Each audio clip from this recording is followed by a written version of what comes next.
Yo, Abusia, we are talking about Osun again. We are not doing any episode. This is Maame Grace's take.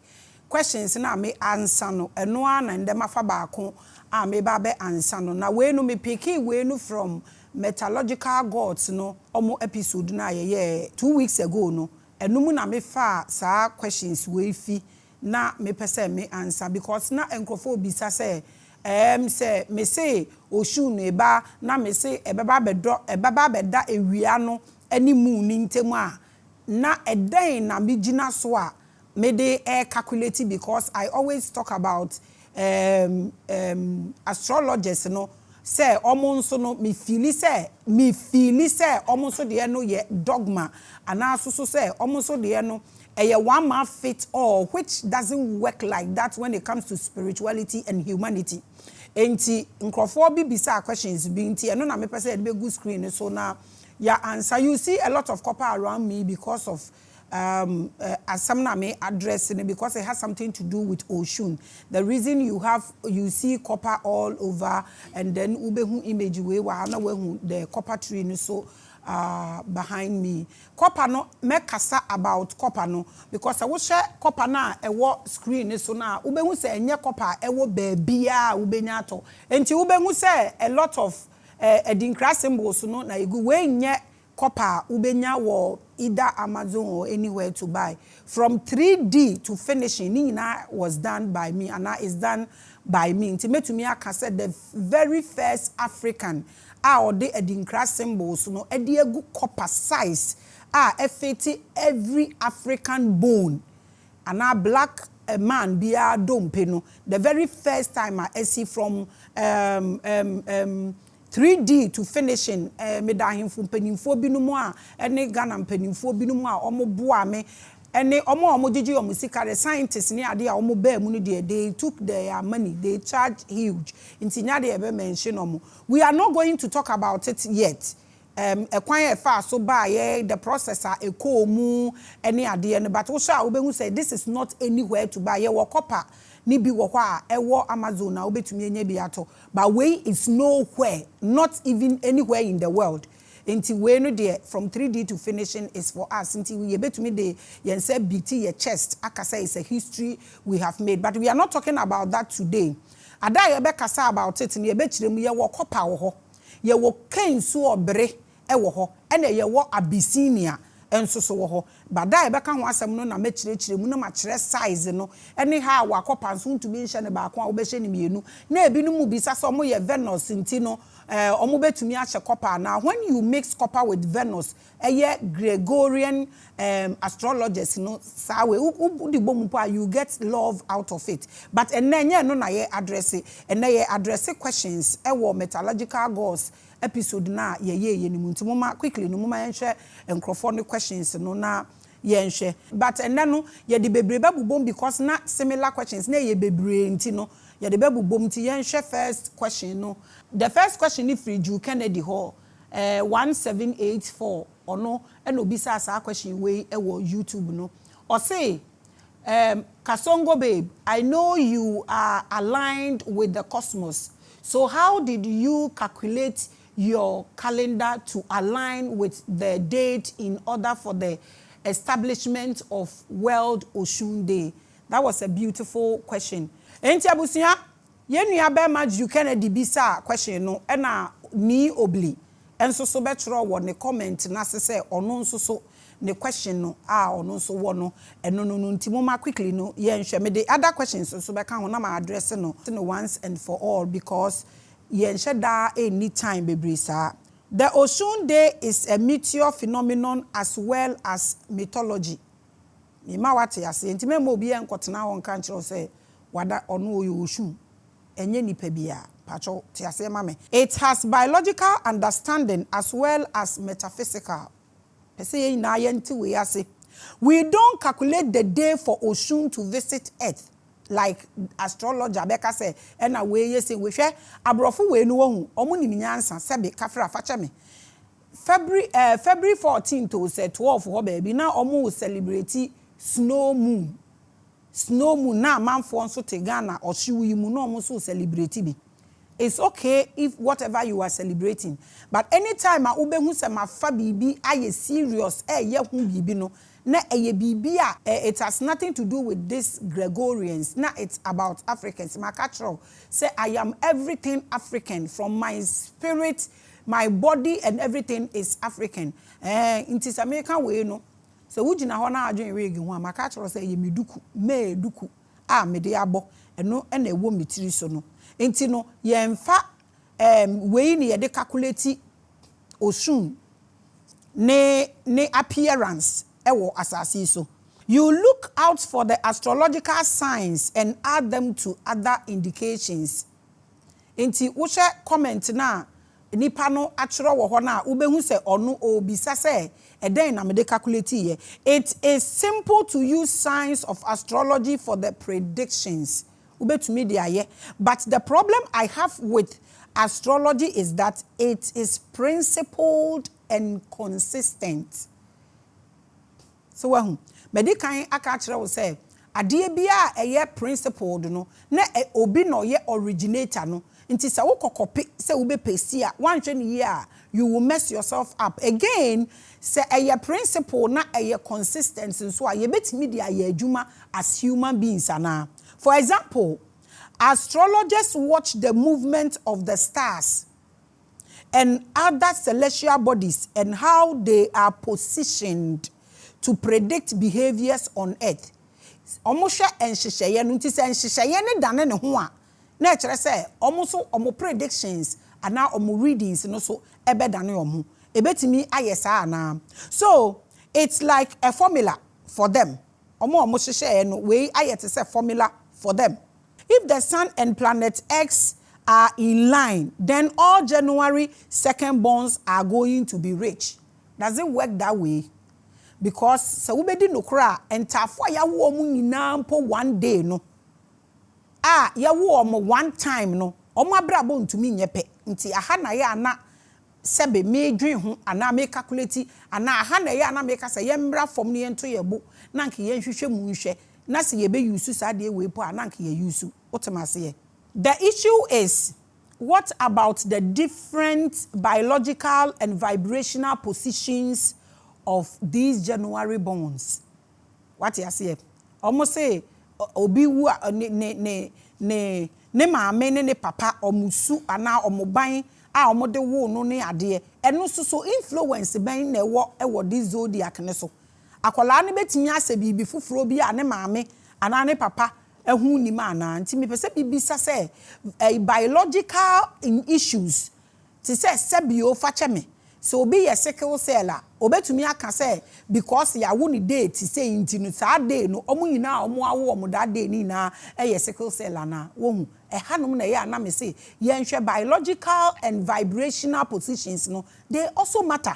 Inti no see ye be use star system no ana ye be read this astrology ni ye dia deduce bibia ye ya moma ye nyina ye ndwe ho ebe boa yan na emboa yan because so we obi a woto wo bo a wo nso read this astrology thing na wo read wo nkoa wo de empo a wo de toto wabrabo no a ebi sese ba wo be hu se beduru ba bi ni na edifa inti we be ma wa hu se obi ne principles a waye into originator no nim how to use it for the operation.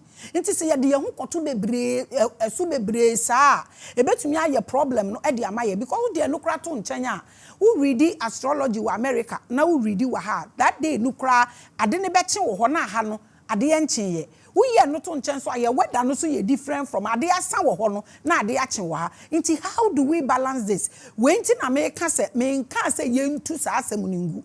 But the point I'm trying to make is that as Africans, we should come down and try to calculate these things the way it will fit us so we are able to get the full benefit for our generation. So is it the case that once their planet and some celestial bodies sit at a particular place, then it means this action will take place simultaneously everywhere? Baby, like the omachesha no omaka no sa na besi wo baby ana eno na me pese yehwe me pamocho hwe moma yen to ye boase ne yensua de for liberation of our continent. Mamu ma yen defend fans ni so much say obi ka bibi a sebio ka fra fa me se nyansa wo mu kura because that's where we feed into no yen tumi nto yebo na yen tie obi so asem. It is okay, nobody is saying say anybody should write bibia away and as say mo bia nya hwe kura yen ka sample se bi wo honom na se ye kasa wo niama bi se hu a menua eya amoma yento ye bu ne nyina yenko ye ti ne yen hwe se de nipa ne ka ne te sen eya na fans no abehia achen ye generation sa niama we nu se yetimi de two tables no ye paapa mu yi a tie de awu ye fans no ubenya fans na sidan atoka you cannot guarantee say sa de na ubenya wo mu no ebetumi ahye wo entire generation no so there be because ubetumi atodan bi atoka bi wo babeba ontumi maintain e bi obeton but yetimi kwaye chi ni yeto ye bu ni ye hwehwe sa niama we mu ni ye sisi ginaya ebetumi aboa na ye energies no abalance a na ye betumi ama ye nkrofo 3 square meal po a day a eba ne sa sebio ni awowo nda nu se wo bewu ochena na se sebe wo baby kowo abofre bi oye feeble la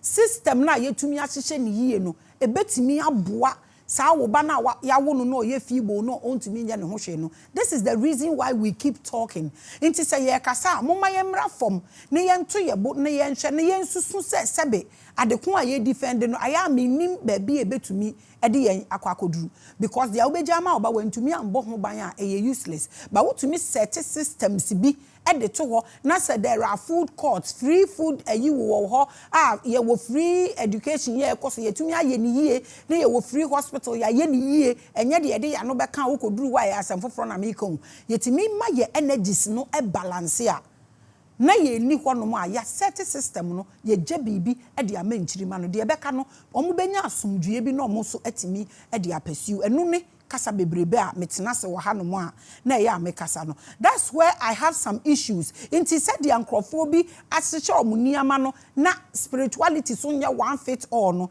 e ho na ye amewo problem because I believe a one fit all formula can't hold ma adwen no one fit all formula entimi holding my nyina. There are different species and different vibrations. We can't all fit in one formula enya juma because I would interfompo gina ho na omo dwen ade ba ko ho a omo de omo ani asi ade ba ko ho na omo dwen no they flip maka to say yenya abofo nti na wo bo Maame Grace din a ubenya nkrofo a omudi machi no moje masam tum ubo obi aso din a ubenya nkrofo a ombedi nechi a ombeje nasamatum but ubo angel ba ku din a sa spirit because they vibrate towards one direction one vibration nti no legions omo ba na omudi nechi omo ayete say mad fish no nti abusua the American yina ne say yen nipa yen nya abofo Inti one fit all thing ye different species ni ye wa ha say nti se ye say ye de ye bi bia beto astrology ni so a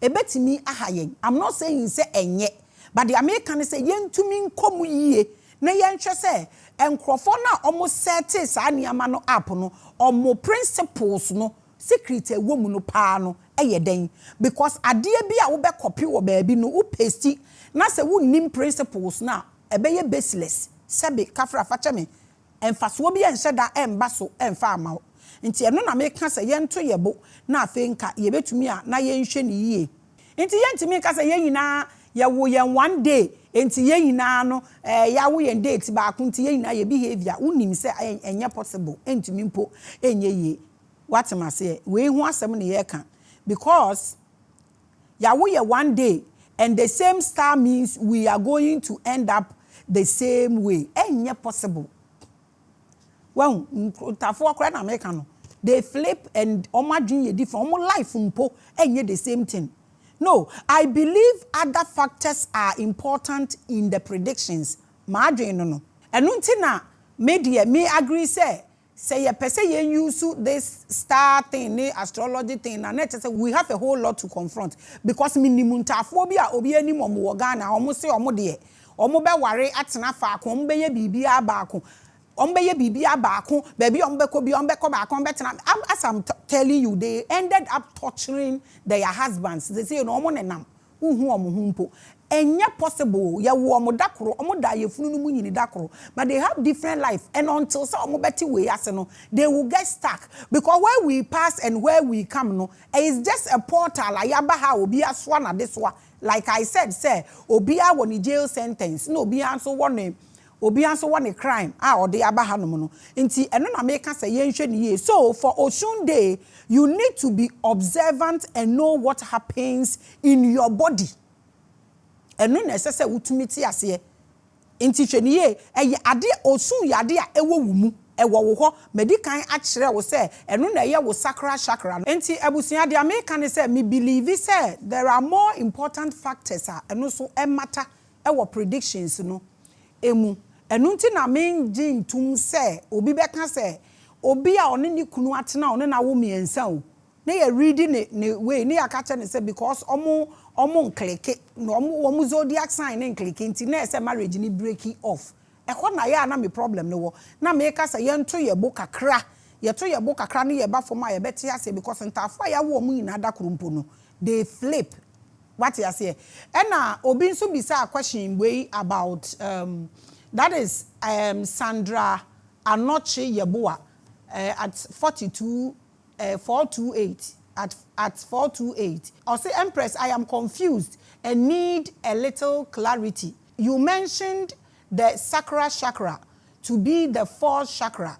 This confuses me. Can you please help me understand this, please? This was also from one of our sisters, Sandra.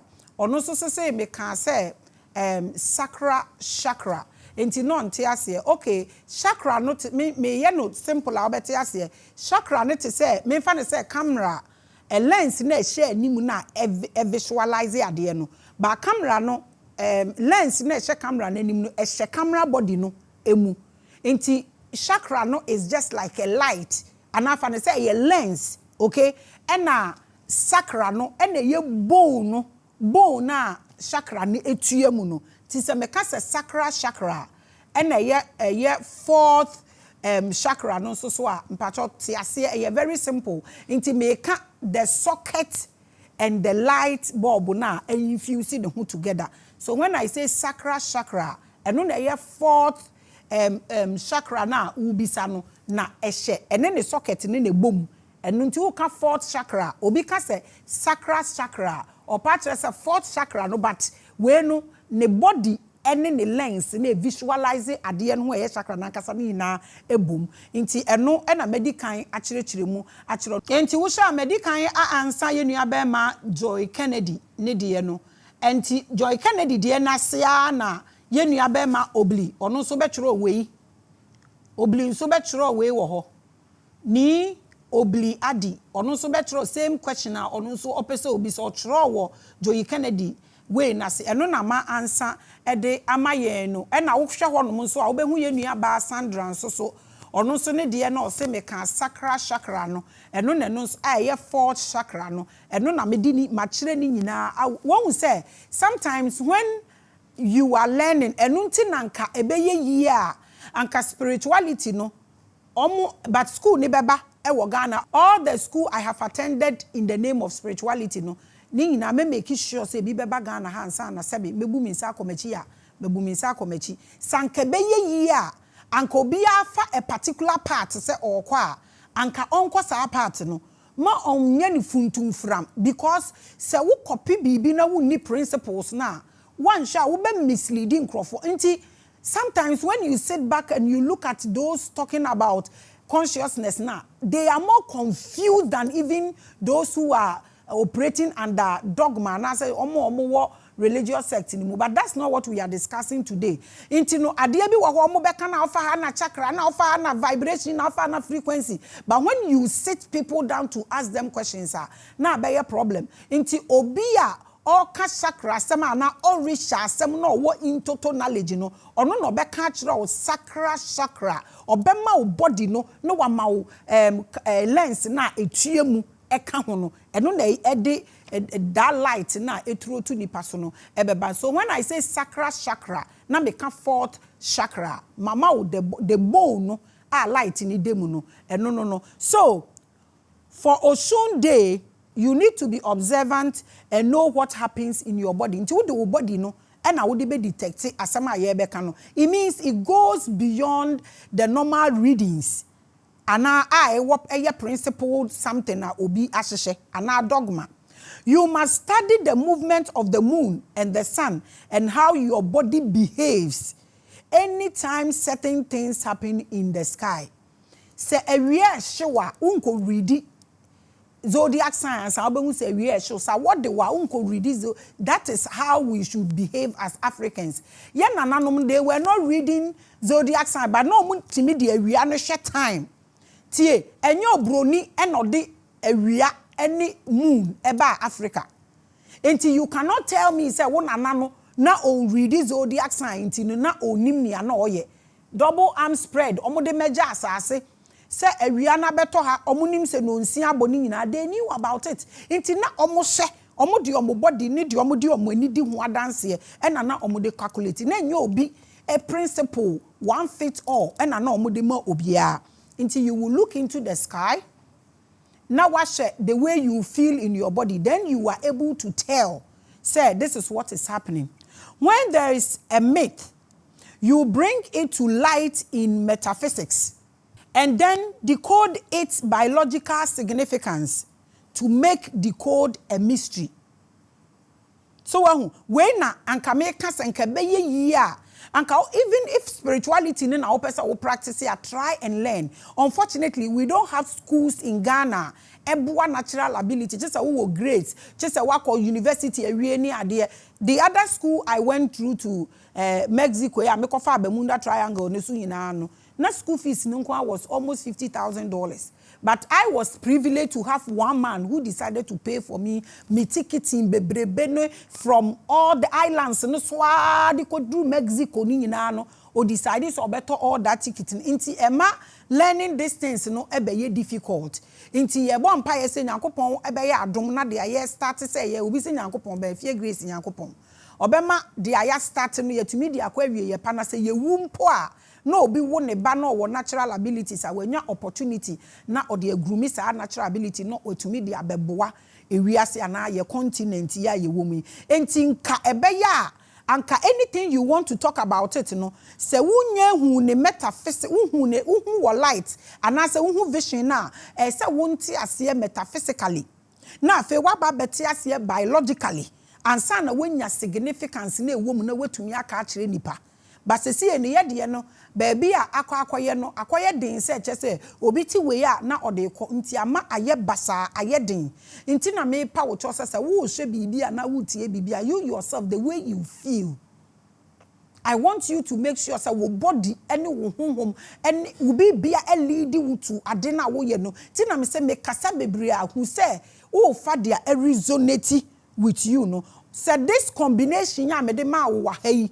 Say obi ni sa combination we ya or practice spirituality or ye matra makwe obi akana wate oni principles he will mess you up. Ti when na me pese in na etro ye bo na ye hwe we are not writing anything off. Menua astrology gives you predictions of when the signs might take place so that you don't wait to study the impact after the event has ended. So when we said the no etie enti astrology de no ena mato mebo ena makyerechire mu afa ye nua ba akoso question na obi sa ye nie eno ye champoma owusu 3581 ono so question na obi say o say mama please o say mommy please this is my question, does Osun appear every year or 5 or 10 years or person who say Osun no or appear time being like 5 years no Osun appear and I say we. In the case of the copper moon, we wanted to know when last it appeared, and it was obi question obi say no. Na just obi person who say time be na but the last time I appeared was 2018. I appeared 2018, and a sign appeared 2015. These 2 years na I appeared abesinko imprenu. The first time was 2015. Yanti ye hu biomu na ye sen hu no 2018. Ye nua ba champoma wasem no na meyi ano ama no. E na ye hu biomu na se the next one na ye be hu no March 13 to 14th 2025 afei ne ye ba behu biom from 2018 no afei ne ye san abehu biom enti eno no enye astrology for ne beka. It's a intina make us every African should take this thing very, very, very seriously because we get the normal thing. More be and kochema no nsi money say me say astrology wicked near there. Even if that's what you want to say, it's so cool. But the point I'm trying to make is that I don't really care whatever you say. Those who want me to answer questions, omo na me answer omo questions e dey ama. Why and how is that calculated? Obinsu bisaye. Enti Joy Kennedy bisa say how do I calculate to get the Osun Day na me say yen celebrating no. Enti eno so me pese yeshe. Why and how is that calculated? And so I want to explain. First, we needed to know if the prediction was accurate and scientific. Maame nchiro. The reason I go to school about spirituality enunye, you can see a lot of things. You can project and travel and see a lot of things. My own, I have told you multiple times that it is natural ability. I started from church. I've been a prophetess that nobody can see than I do. When you're bragging, omunim. Inti me behu say eniyama na ubehu o wani subino. You want to be sure. Okay then, spirituality ne wife and a science. Enti ende adan na se school wo a wo nkọ na wo fa mbobo ani hu se de wo hu no eye correct. Senka spiritual people ni nyina e natural ability e na omu grooming no na omu polishing na tete no na ye nananom mabreso na ente sa but omu de ne be ma obi a owo principle bi na we grooming no eno nti kra na ye wo gidie bi wo yemu se be yiye kra no ye yima wo na na di and odidi no tin bi ma wo e na kire se abetena wo so. Nti no say a common flow bi so it's always what the natural ability ni beba but what principles. Well, nti no say spirituality itself is principles. And na Nyankopon ankasa so kan say God himself is a principle God. Bible so kan sa. Nti anything you copy wo ni principles no eye baseless like emfaso bi ancha da ma ho. Nti se wo pese wo ye spirituality no pa na you want to go through studies, you want to go through process. Now when you are principles, so you are able to make sure say ade a wodi manipa no ebeye nipa ense nipa. Ntina eya me ko school bebrebe. But ye be say ye dis schools ni na beba Ghana ye gu so enough form but we will get there. Does it have a great chance of the moon turning to copper? Obimu bisasa, does it have that great chance? By situating between the sun and earth on March 14th. Inti Mami Grace, me de meniko suya behu, say, a wiana betna sa place in the madane kopa na. So we obi a weni wo for ma se si empo wiana ebo no hwa ubehu sunsun ye wom. This prediction is backed by science. Me ka kiro enye se me da sori ya me hu bibi ana obi ka bibi ana ma sori na me de abesi wona me nyesa. Ma ka kiro say at my age me ntumi ngumi hu anim asesa because say nkrofo nimade. Nti sa wo ka ade nkrofo bi be ye but mpanyimfo ena edi wachi a wo ya ade asebe na wo susu because one hwe wo be ka asemi na ade akola ketekete nim no wagu wanim ase. It is a public record. And anyone can check any science website for the next lunar eclipse. Obiya betimi a check it. Na nkoye te say me ena me ka bibi keke. Misre mo a obiya betimi a check it ade we ya America. Na America no say who practice spirituality now what principles are. Won hwe say wo hu ye pe. Wo be hwehwe said they are almost Moses here no say Nyankopon soma Moses no osuro nti o se Nyankopon ma ne science nti o se fa onsa hye obotom na adane kwata o se fa udua ne to ho na adane owo o se ye sei na opese onye sure nti nye bibia na obi ye na osore ya na usu ye bi you have to be sure you have to have principles and standard. So what was our principle now was standard that it will be difficult for you to go and practice ayahuasca in chamber and hall. Enfa. So per science we are expecting the total lunar eclipse when the moon sits perfectly between the sun and the earth, that is Osun. Then the color of the moon appears as copper. Therefore, copper moon. And until na me declare that day no Osun day. Inti eyade a odi weni be den ebehu. During the full lunar eclipse, your body undergoes the process under the copper moon, just like any other thing under the sun. The feeling, said you that day you will feel that vibration and that frequency. And when you be no read amount, you will feel it. I say every African should vibrate towards this.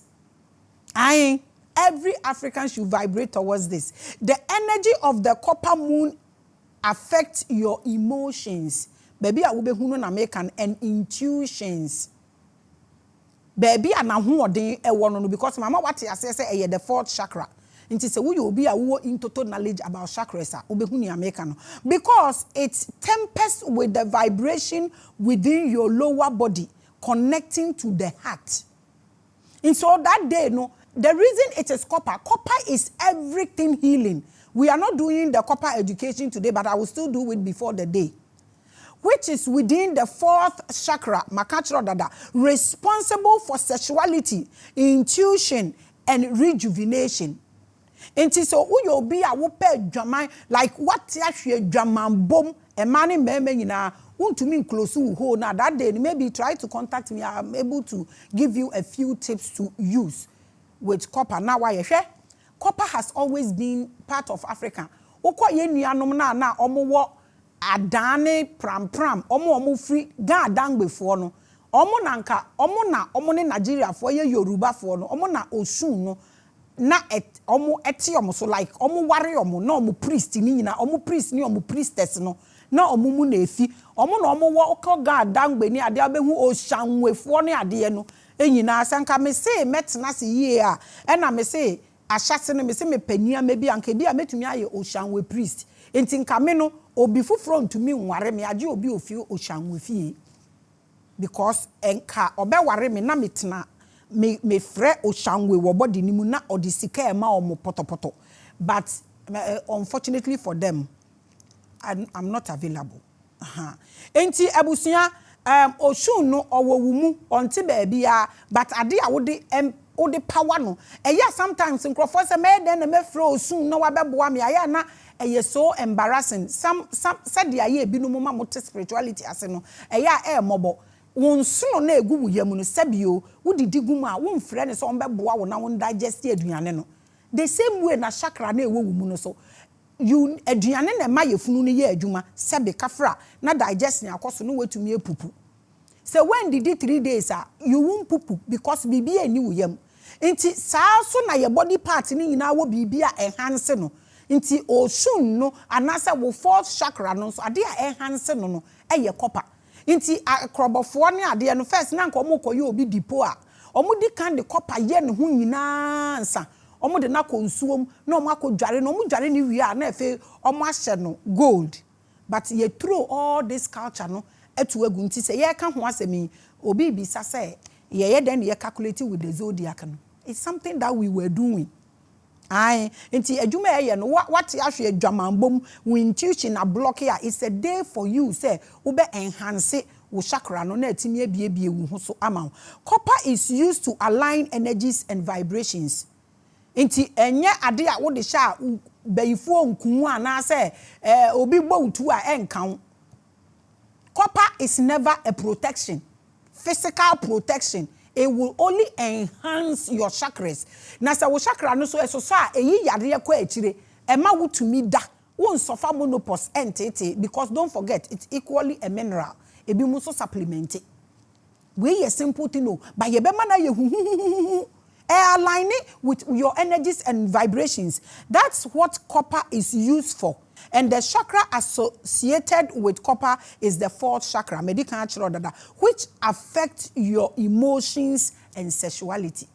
Inti so be ma no hu na ewu no ye betumi di afasa akwan so wo ye obema wo no yire so wo fie sex na enko ye we can pass through this. I mean to me nyani nyina because me time ye very small and pressure so ewo me so me yire me ho na me answer all these questions so we are able to understand it. Inti abusunya mama wate ase your emotions, your sexuality, your intuition, mama wahu eniama akopa no ebe enhance. Ena maka cho say onsi baabi a wo kofre ne say wo kofre ne say ombeboa ewowumu. So opese wo frɛ na enhance it. Enye obi na ebe ya ama wo. Dia wo de be enhance so ena machire mo ana mu bi sasa mo be ye ne den no ena machire wo no. Now, Osun is also a goddess of sexuality, emotions, fertility. Inti mo a awo so you can use that day no na why we na nya asem a na ka ya kire a few things. So ko kire a ebeda ne asem and water. That is Osun. Inti oba bi e be wo a nsuo na epai ansa na akola na di enim no eye Osun na announce ne ho. Ewowumu o, ewowumu menua se wo ye oba ma nsuo ni di wanim to prove to you say owowumu. Wo ye oba nso so a akola na ba we yi bi afiumu e di aba de odin yiye no we yi afiumu di aba. All these are our ancestral knowledge. But because enye zodiac nti Obosoa, obi ebisa zodiac. Osun is the goddess of the water of creation by controlling the water in the womb. Inti se wunyin sense si ampo na yesi nsuo ni womb ni mu a na etere se nkwa ni ho. That is Osun. Mythologically, she is represented by the ocean, but biologically, she is the water that holds babies in the womb. This is how powerful this chakra is. Reason every woman epa insuo ansana wa woneba. Abusia, in the Yoruba pantheon, Osun represents the 4th chakra, and that's another sign. And one of your riches, and don't get confused. We've done this a whole episode. Yeah, Emma ewo we ni suntube to me. In mystery schools, instead of doing calculations, we observe signs. That is my school though. So on the day the moon will move between the earth and the sun, the lunar eclipse will be a sign and others will follow. Inti wenu ye school, mystery schools no, obia or ye lecturer na wako school no ewie I finished school like 10 years ago, something like that. Or no, on can't say ko read bibi, or catch us look for the sign. Because we don't want to believe, we want to know. And that is how we calculate. Inti no, ye mo be read this sign be and far my but ye nim. Inti that day no, ye share sign no, we move by the sign, we follow the sign, and we benefit from what we follow. All these are in alignment with 1. The moon controls water. So the moon controls a fertility cycle in women. And no, my friend, most menstrual cycle. Apparently, it is menstrual cycle. And no, mo say 28 days. No, yes, days. No, almost say 3 or na moon na ko na eba 3 days. No, na eba no almost say yawu Christo no. Aha, because after menstruation, na virgin awo no etwaso. Copper on the moon aligns our 4th chakra.